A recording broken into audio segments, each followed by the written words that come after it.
Hello and welcome back. Today we're talking about the hyperbolic functions, so let's get into it.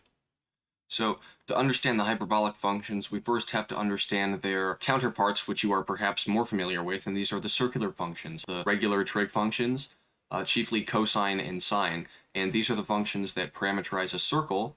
That is, they create all the points on the edge of the circle given an input or an argument, theta, which is the angle that this point makes from the horizontal if we draw a line from that point to the center of the circle as it travels around.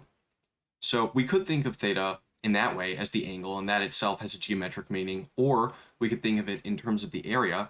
So the area of a sector of a circle that is created by an angle theta is equal to whatever fraction that angle theta is of the angle that would be required to go around the circle once, which is 2 pi radians. Therefore, the amount of a full rotation or revolution around the circle that we've gone in terms of angular distance is theta divided by 2 pi, and it's that multiplied by the total area of the circle, which is pi r squared. And this is equal to theta over 2. So theta is equal to the angle, but it's also equal to twice the area of the sector that it sweeps out.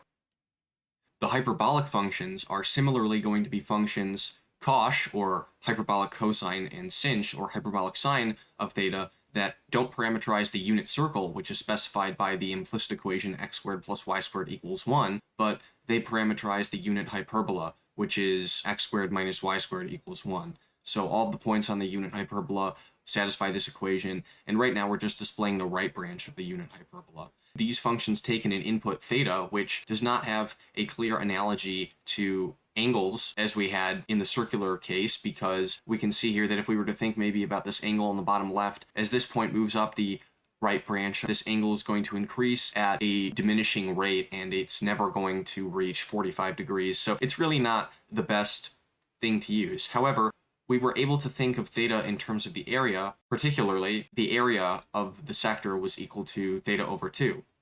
And so we're going to define this input that we're giving the hyperbolic functions theta as 2 times the area, this pink area here that the point creates. Now that we know that we're going to have these 2 functions, cosh and cinch of theta, we can derive some basic facts or identities about them. So this hyperbola is again the set of points that satisfy x squared minus y squared equals 1, but if cosh of theta and cinch of theta are the x and y coordinates of the point on the hyperbola respectively, then if x squared minus y squared equals 1, cosh squared of theta minus cinch squared of theta equals 1. Another thing we can derive is what cosh and cinch might be at 0. So the input theta is equal to 0. Well, theta is equal to 2 times the area of this hyperbolic sector, so therefore 2a, and therefore a is equal to 0. And when is this area equal to 0? It's when this point hasn't traveled any distance vertically. In other words, it's just at the starting point 1, 0, and those coordinates 1 and 0 are exactly the values of cosh of 0 and cinch of 0. So we could have come up with other parameterizations for a circle or for a hyperbola. So again, a circle is the set of points satisfying x squared plus y squared equals 1, specifically the unit circle. 1 is the radius squared of the circle, which is just 1 in this case. We could have given x of t is equal to 1/2 is equal to the square root of 1/2 plus t, and y of t is equal to the square root of 1/2 minus t. But these don't have any geometric analogy to them, which is why they are not useful and why the circular functions that we have are better. Similarly, for the hyperbolic case, we could have chosen these functions because the square root of t and the square root of t minus 1 satisfy x squared minus y squared equals 1, but they don't have any geometric analogy to them. The other ones, which we haven't derived a formula for yet, and we will, we are defining as taking in this input theta, which is equal to twice the area of that hyperbolic sector. So our goal is then to find out what these parametric equations are going to be, to find out what these equations for x and y are going to be specifically for a hyperbola, given theta as their input. If we were just looking at a hyperbola displayed normally, x squared minus y squared equals 1, this would be the right branch here, and here we have a point traveling along the right branch, and these are the different areas that it creates. And I have seen a derivation of cosh and then cinch by starting with y as a function in terms of x, and that's fine. But for the sake of doing something new and for doing something that I'm more interested in, which is not necessarily easier or more difficult, but is by thinking of x as a function of y. So x is equal to the square root of 1 plus y squared. We're going to use x in terms of y in order to find what the total area under this hyperbola is. And let's look at that. So when I refer to a down here, I'm referring to the area of this dark gray region here. This is the area of the hyperbolic sector, again, which we remember is theta over 2.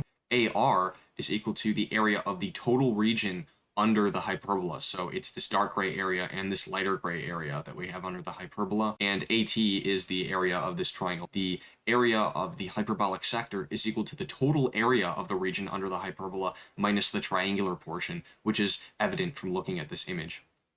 So the area of that hyperbolic sector, again, as we've defined it, is equal to theta over 2, because theta is equal to 2a. So we can replace a with theta over 2. AR, the area of the region, we don't know, and we're going to find it. We're going to express it in a different way, but this is the first way we're going to express it, okay? And the area of the triangle is just 1/2 base times height, so this is minus 1/2 x naught, y naught, where x naught and y naught are the coordinates of this point as it travels along the hyperbola. And when we solve for AR, we find that it's equal to theta over 2 plus 1/2 y naught times the square root of 1 plus y naught squared. And so now we have this expression for AR in one way, and we're going to use integration in a kind of long and involved process, but I still think it's decently enlightening. And we're going to use that to find another expression for AR. We're going to equate them and end up finding y, actually, we're going to find cinch, in other words, in terms of theta, and then from that we'll be able to find cosh. The area under this whole region is going to be the integral from y equal to 0. Remember, y is our horizontal axis now. From y is equal to 0 to y is equal to y naught of x as a function of y, the square root of 1 plus y squared, and then dy. What we're going to do is we're going to substitute in a new value for y, and it's going to be a specific function such that 1 plus that function squared is equal to another function squared. If I can rewrite 1 plus y squared as just something else squared, then I'll be taking the square root of something squared, so I'll just get the thing that I am squaring on the inside. And so that's our goal here. And if we take y is equal to tangent of theta, we find that we have 1 plus tangent squared of theta, which is equal to secant of theta. And if you're curious how I got that result, it's actually pretty straightforward. This is one of those trig identities that actually comes from the almost defining equation of the trigonometric or circular functions, which says that cosine squared of theta plus sine squared of theta is equal to 1. And if I divide both sides by cosine squared of theta, I get tangent squared of theta plus 1 is equal to 1 over cosine squared of theta, or is equal to secant squared of theta. So 1 plus tangent squared is equal to secant squared. So when I say that y is equal to tangent of theta, I declare this, then I am left with the square root of 1 plus tangent squared of theta, which is the square root of secant squared of theta, which is just equal to secant squared. This is the integral that we have. This is the area under the hyperbola.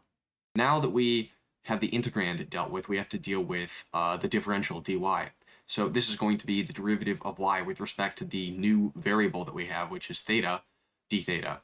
And so the derivative of tangent of theta with respect to theta, you can just use the quotient rule. That is equal to secant squared of theta, d theta. And of course, we also have to deal with our bounds. So this bound was originally y is equal to 0 at the bottom, but y is equal to tangent of theta now. So this is tangent of theta is equal to 0, and we want to find what theta makes this true, and that is when theta is equal to 0. Tangent of 0 is equal to 0. Similarly, the upper bound was y is equal to y naught, but now it is y, which is the same thing as tangent theta, is equal to y naught. And when we solve for theta, we simply get arctangent of y naught, and so these are our bounds. And so now our expression for the area of the region under the hyperbola is the integral from 0 to arctangent of y naught of secant. This was our integrand times secant squared of theta d theta, which is dy. And I'm purposefully not going to combine these as secant cubed, because this leads us into our next part, which is integration by parts. So we're going to define secant of theta to be u, and secant squared of theta to be dv.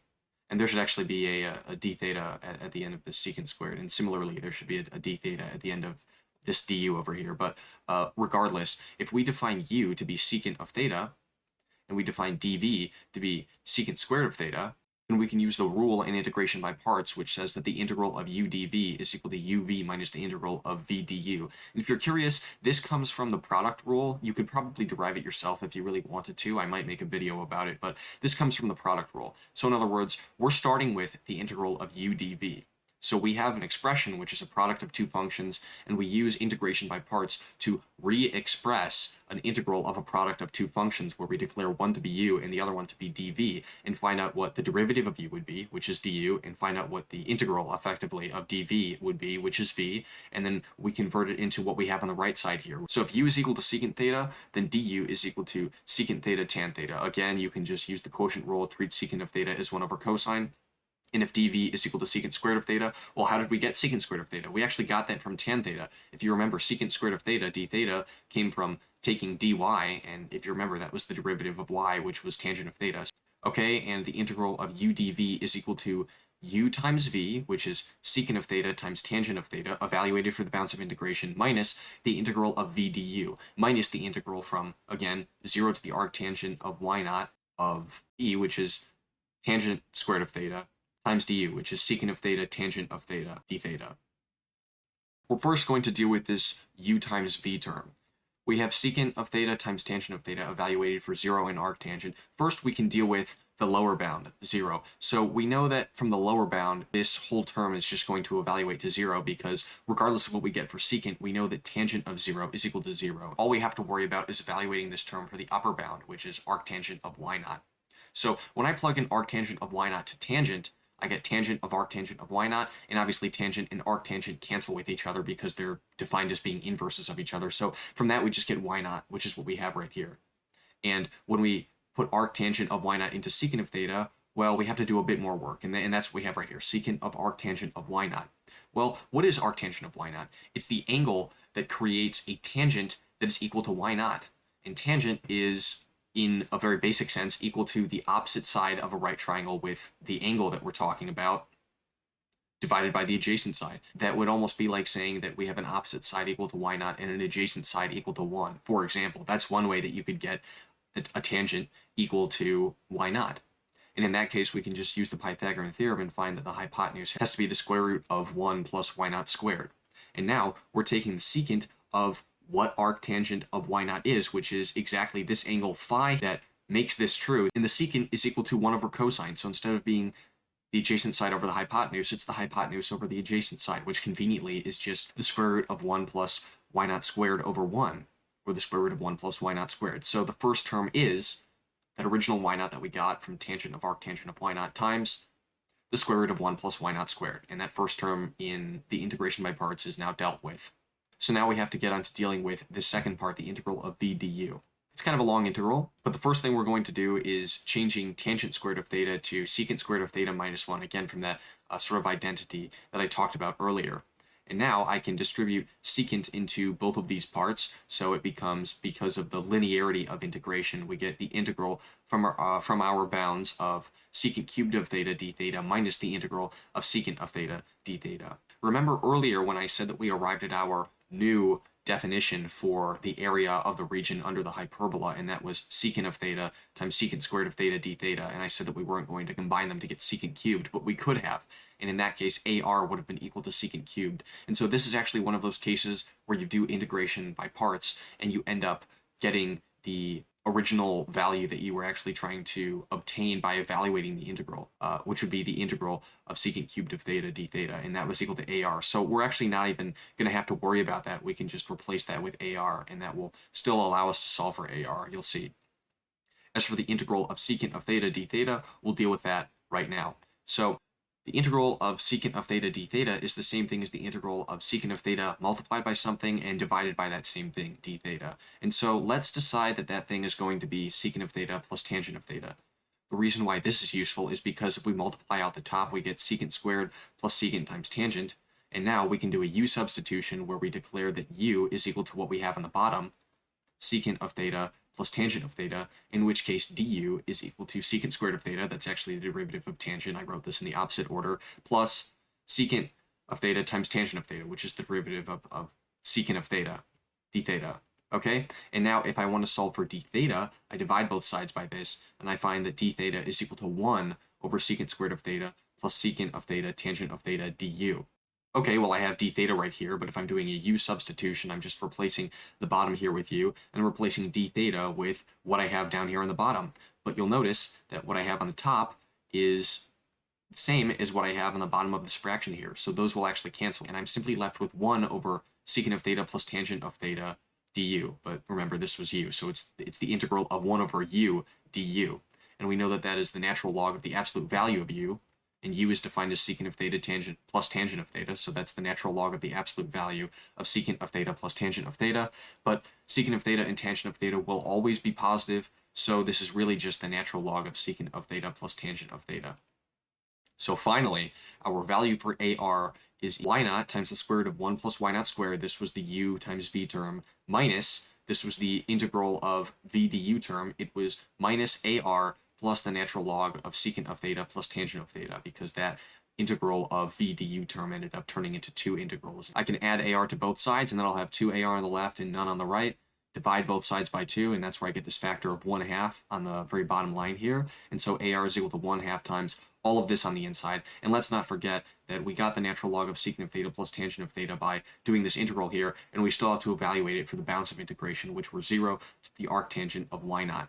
So the first thing we're going to do, but before we deal with these bounds of integration, because they're not terribly hard to deal with in the natural log, is we're going to recall our initial definition for AR, which was theta over 2 plus 1/2 of y naught times the square root of 1 plus y naught squared. Okay, so this value for AR that we got on the top by integrating is the same as this one that we got on the bottom, just by thinking of the total area under the hyperbola as the combination of the hyperbolic sector and the triangular region. When we equate these, we have theta over 2 plus this term on the left, and when we distribute the 1/2 to these terms, we have those on the right, but you'll notice that on both the right and left side, we have a positive 1/2 y naught times the square root of 1 plus y naught squared. And so we can just subtract that from both sides, and it just becomes theta over 2 is equal to 1/2 times the natural log of secant of theta plus tangent of theta evaluated for these bounds. So there's also a common factor of 1/2 on both sides, again from the 1/2 times theta and the 1/2 times this natural log. So I multiply both sides by 2, and now I'm left with theta times the natural log of, well, secant of theta plus tangent of theta ends up becoming the square root of 1 plus y naught squared plus y naught. And evaluating arctangent of y naught for secant squared of theta, we already did that earlier, and evaluating arctangent of y naught for tangent of theta just becomes y naught. And evaluating for 0 is relatively straightforward. Secant of 0 is equal to 1 over cosine of 0, so that's just 1, and tangent is 0. So this is what we get on the inside of the natural log. If you're curious, you can write that down for yourself. And now, remember, we want to solve for y naught in terms of theta. That was our original goal. It was to find these values, these parametric equations, x and y, in terms of theta, because it had this geometric meaning to it, being that it was twice the area of the hyperbolic sector. So since theta is equal to this natural log, e to the theta should be equal to e to the power of the right side, this natural log. And so we get e to the theta is equal to, well, e and the natural log cancel, so we're just left with what was on the inside, which is the square root of 1 plus y naught squared plus y naught. Now we can subtract y naught from both sides and square both sides. And so we get e to the theta minus y naught squared is equal to the right side squared, which is just 1 plus y naught squared. And this part in the middle that I have here is actually what the expanded form of e to the theta minus y naught quantity squared is equal to. You just use the binomial theorem. And in that case, I have this quadratic term, y naught squared, on both sides, so I can just subtract that. And I'm left with e to the 2 theta minus 2 times y naught times e to the theta is equal to 1, which is what I have right here. Now, I can solve for y naught, simplify that further, change its expression rather, and I get y is equal to e to the theta minus e to the negative theta over 2, and this is, in fact, the standard expression that we have, the definition, actually, for cinch of theta. Now, if we want to find cosh, we can substitute this value for cinch, or this value for y, into the original equation that we had, x in terms of y, so x is equal to the square root of 1 plus cinch squared, or 1 plus the quantity e to the theta minus e to the negative theta over 2 squared. Solving for x similarly, you find that the value of x, which is cosh of theta, is actually equal to e to the theta plus e to the negative theta over 2. So it's very similar. They're only different by this sign of the second term on the top. So now that we know what cosh of theta and cinch of theta are, we can find out what the derivatives are. So now we're just going to use x. So the derivative of cosh of theta, or in other words, the derivative of e to the x plus e to the negative x over 2, is equal to 1/2, because there's a factor of 1/2 here from being divided by 2, okay, times then the derivative of the top. Well, the derivative of the first term, which is e to the x, is just e to the x, and the derivative of the second term, we use the chain rule, is e to the negative x times negative 1. So it's 1/2 times e to the x minus e to the negative x, which is the same thing as e to the x minus e to the negative x over 2, which is exactly the definition for cinch of x. And if we take the derivative of cinch of x, which is this, then again we factor out the 1/2 and then take the derivative of what remains, and that is 1/2 times the derivative of e to the x, which is just e to the x, minus 1/2 the derivative of e to the negative x. Again, using the chain rule, that's e to the negative x times negative 1. So now it's 1/2 times e to the x minus negative e to the negative x, which is this, e to the x plus e to the negative x over 2, and that's exactly the definition for cosh of x. Unlike cosine and sine, where the derivative of cosine was actually equal to negative sine for the hyperbolic functions, which differ from the circular functions typically by changing one sign in the typical formulas and identities that we have, are actually equal to each other when we take their derivatives, and that's pretty interesting in my opinion. There are other ways to arrive at these definitions for cosh and cinch, and I'm going to show you another way, perhaps a more commonly learned way, and we're going to use complex numbers to do this. So recall, and I covered this in my video about complex numbers and Euler's formula, which states that e to the I theta is equal to cosine of theta plus I sine theta. Well, let's do something interesting. So if I know that I can express e to the I theta, for example, or e to the I something in this way in terms of cosine and sine, then what might happen if I were to add two of these terms together? What if I did e to the I theta plus e to the negative I theta, for example? What would happen then? Well, e to the I theta would be cosine theta plus I sine theta, and e to the negative I theta would be cosine of negative theta plus I sine of negative theta. So this factor of -1 affects theta, which is the angle that goes into these trig functions. Okay, so that's pretty interesting, but cosine is what's called an even function, and sine is what's called an odd function. In other words, cosine is perfectly symmetrical about the y-axis. That makes sense if you think of the graph of cosine, it's an even function. In other words, evaluating cosine of negative x or negative theta or negative some input is the same thing as evaluating cosine for the positive counterpart of that input. In other words, cosine of negative theta will give you the same thing as cosine of theta, so they're equal to each other. Sine, on the other hand, is an odd function, which means exactly the opposite. If I evaluate sine of negative theta, I don't get the same thing as sine of theta. I get the result from sine of theta multiplied by -1. So sine of negative theta is equal to negative sine of theta.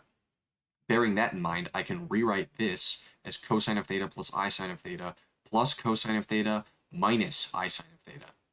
And now you'll notice that I have two cosines that I'm adding together, and I have an I sine theta and a negative I sine theta. This is equal to 2 cosine of theta, which, remember, is equal to e to the I theta plus e to the negative I theta. And if I divide both sides by 2, I find that the complex definition for cosine of theta is e to the I theta plus e to the negative I theta over 2. I can do the exact same thing for sine, but instead of asking myself what might happen if I add e to the negative I theta to e to the I theta, I'm going to subtract e to the negative I theta from e to the I theta. Cosine of theta plus I sine of theta minus cosine of negative theta minus I sine of negative theta, cosine of theta plus I sine of theta minus cosine of theta plus I sine of theta. And so I'm adding together two I sines of theta, and I am subtracting a cosine from another cosine. So the result is just 2i sine theta. Divide both sides by 2i, and we find that the complex definition of sine of theta is e to the I theta minus e to the negative I theta over 2i. So this is interesting. You'll notice that the complex definitions for cosine and sine of theta resemble the results that we got for hyperbolic cosine and hyperbolic sine. Let's explore that a little further. So with the complex definitions for cosine and sine now in hand, let's try evaluating them for a complex input, since after all, we now have complex definitions for these functions. What would not cosine of theta be, but cosine of I theta be? It would be e to the I, not theta, but I theta, plus e to the negative I times I theta over 2, which is in fact equal to e to the theta plus e to the negative theta over 2, and that's exactly the definition for cosh of theta. And if I try to evaluate sine for I theta using its complex definition, I find that that is equal to e to the negative theta minus e to the theta over 2i. This is exactly the definition of sinh theta if we were to then multiply it by -1 over I. And the reason why is because we have this I in the denominator, which you don't have in the definition for sinh of theta, and the terms in the top here appear in the opposite order that they would in sinh of theta. So if we multiply sine of I theta by -1, we switch the order of the top, and if we multiply it by I, then we get rid of the I in the denominator. In other words, sinh of theta times -1 over I equals sine of I theta. Here are cosh of theta and sinh of theta in terms of cosine and sine. Since cosh squared minus sinh squared equals 1, we now know that cosine squared of I theta, which is cosh squared, minus -I times sine of theta squared, which is sinh of theta squared, is equal to cosine squared of I theta plus sine squared of I theta, which equals 1. And in fact, cosine squared of I theta plus sine squared of I theta equals 1 should be true because cosine squared of anything plus sine squared of anything should equal 1. Our definitions for cosh and sinh agree with our definitions for cosine and sine.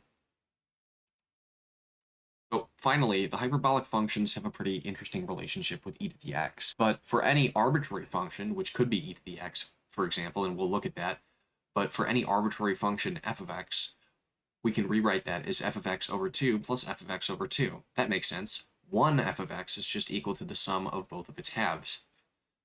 So if I have something called u, I could add it to one of the halves and subtract it from another of the halves, and it would still be the same thing, because in total, I'm actually adding nothing to this expression, so it's still just f of x over 2 plus f of x over 2, which is f of x. So let's say that since u can be anything, that it is f of negative x over 2. In that case, f of x over 2 plus u is equal to f of x plus f of negative x over 2. And f of x over 2 minus u is equal to f of x minus f of negative x over 2. And we're actually going to call this first term something. We're going to call it the even part of f. We're going to call the second term something. We're going to call it the odd part of f. And every function is equal to the sum of its even part and its odd part. And the reason why we call this the even part and this the odd part is because the even part is an even function and the odd part is an odd function. So in other words, these are the simplest even and odd functions that we can get just using the original function that we started with, such that adding them together produces our original function. And you can see how this part, for example, is going to be the even part, because if I evaluate it for x, I just get on the top f of x plus f of negative x. But if I want to evaluate it for negative x, then I would get f of negative x plus f of negative x, which is equal to f of x. So I get the exact same thing whether or not I evaluate it for the positive or negative counterparts of the same input. So we can do the exact same thing with e to the x. F of x plus f of negative x over 2 is e to the x plus e to the negative x over 2. And f of x minus f of negative x over 2 is e to the x minus e to the negative x over 2. And conveniently, this is exactly cosh of x plus sinh of x. So in other words, cosh of x is the even part of e to the x, and sinh of x is the odd part of e to the x. And here are the graphs of cosh and sinh, just so that you can see what that looks like. Here we have e to the x in green, cosh in red, and sinh in blue. Sinh is obviously an odd function. Cosh is obviously an even function. Thanks for watching, and I'll see you in the next one. Bye.